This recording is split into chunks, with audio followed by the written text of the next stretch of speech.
c'est reparti pour l'horoscope de la semaine du 2 au 8 novembre 2020. On commence maintenant par les 6 premiers signes du zodiaque, du Bélier à la Vierge, mais je vous retrouverai tout à l'heure pour la fin de cet horoscope.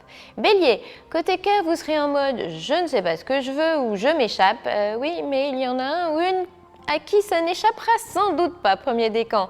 Côté pro, les nouvelles ne seront pas franchement réjouissantes et le trip en stand-by pourrait même vous taper sur le système, troisième décan. Taureau, côté cœur, si votre cher et tendre ne savait pas encore que vous aviez mauvais caractère, le passage du soleil en scorpion risque de lui donner un bel échantillon de votre facette un peu plus noire, pessimiste, radin ou parano, deuxième décan.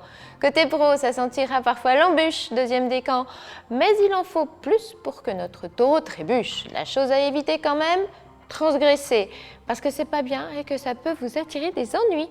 Gémeaux, côté cœur, avec ce ciel-là, vous pourriez bien le ou la liker 10 fois par jour. Quand on s'aime, on se le dit, avec Vénus en balance, c'est parfois aussi simple que ça. Et ce petit air de Dolce Vita ne se refuse pas, premier décan.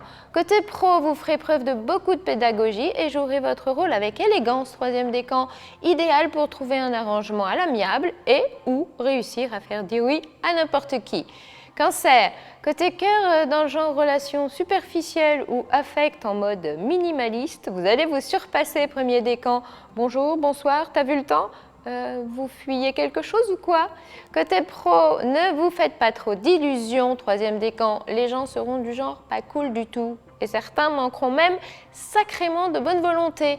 Un contentieux ressurgit, c'est bien possible. Lion, côté cœur, retour du réseau et de la bonne connexion, mode happy réactivé, premier décan. Vénus en balance, c'est un peu l'amour en mode participatif et c'est quand même bien jouissif.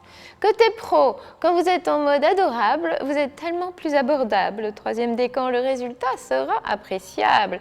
C'est même comme ça qu'un rendez-vous anodin peut se révéler fructueux. Vierge, côté cœur, prenez les choses du cœur en main pour leur donner une tournure plus passionnante. C'est le message du soleil en scorpion qui peut vous faire une petite piqûre d'excitation, deuxième décan. Côté pro, pas de défaillance en vue quand le soleil est dans le signe du scorpion, deuxième décan.